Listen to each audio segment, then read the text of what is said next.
Догорает над городом, кружится ночь, не до сна.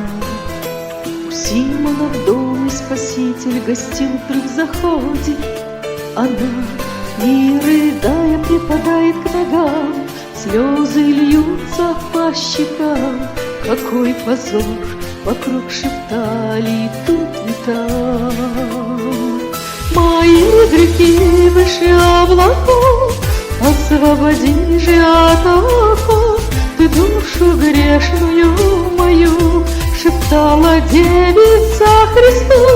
Душистым миром ноги облила, слезами растворила, и робко стала целовать и волосами вытирать.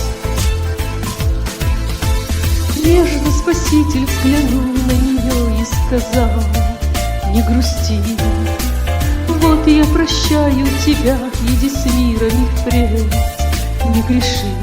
Не судить пришел я мира спасти, заблудившихся найти, быть светом каждому на жизненном пути.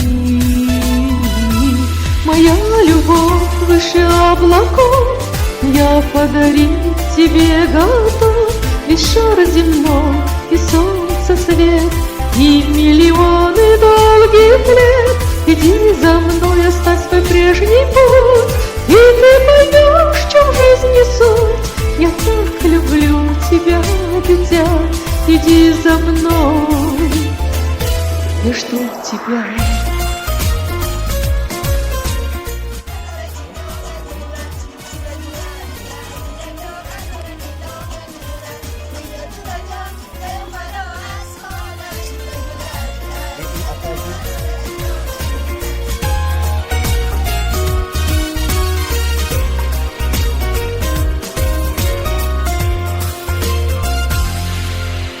Раннее утро у гроба Христа, вновь она не до сна. Камень отвален, Спаситель исчез, а вокруг тишина. Только сердце вдруг забилось в груди, он предстал